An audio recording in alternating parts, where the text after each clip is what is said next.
દેશની દરિયાઈ સરહદો પર બાજ નજર રાખવા અને કોઈપણ પ્રકારની રાષ્ટ્ર વિરોધી પ્રવૃત્તિઓને જડબાતોડ જવાબ આપવા માટે marine task force Dandi beach અને તેની આસપાસના દરિયાકાંઠા વિસ્તારમાં સઘન કોસ્ટલ પેટ્રોલિંગ અને સર્ચ ઓપરેશન હાથ ધરવામાં આવ્યું હતું. દેશની દરિયાઈ સુરક્ષાને વધુ મજબૂત બનાવવા માટે સુરતના દાંડી બીચ અને તેની આસપાસના દરિયાકાંઠા વિસ્તારમાં મરીન ટાસ્ક ફોર્સ દ્વારા સઘન કોસ્ટલ પેટ્રોલિંગ અને સર્ચ ઓપરેશન હાથ ધરવામાં આવ્યું હતું. એડીજીપી અમિત વિશ્વકર્મા, ડીઆઈજી એમ મુનિયા તેમજ મરીન ટાસ્ક ફોર્સ હજીરાના પોલીસ અધિક્ષક અને મરીન સેક્ટર કમાન્ડર એસજે પરમારના માર્ગદર્શન હેઠળ વિવિધ ટીમોએ સમગ્ર વિસ્તારમાં ફૂટ પેટ્રોલિંગ કર્યું હતું.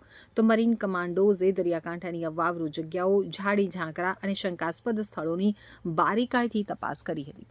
આ ઉપરાંત કિનારે લાંગરેલી તેમજ શંકાસ્પદ બોટોની ઓન ધ સ્પોટ ચેકિંગ કરવામાં આવી હતી અને વિસ્તારમાં ફરતા શંકાસ્પદ ઇસમોની પણ પૂછપરછ કરવામાં આવી હતી. મરીન ટાસ્ક ફોર્સે સ્પષ્ટ કર્યું છે કે દરિયાઈ માર્ગે થતી ઘૂસણખોરી, સ્મગલિંગ અને અન્ય રાષ્ટ્ર વિરોધી પ્રવૃત્તિઓને રોકવા માટે આવા સઘન પેટ્રોલિંગ અને સર્ચ ઓપરેશન આગામી સમયમાં પણ સતત ચાલુ રહેશે.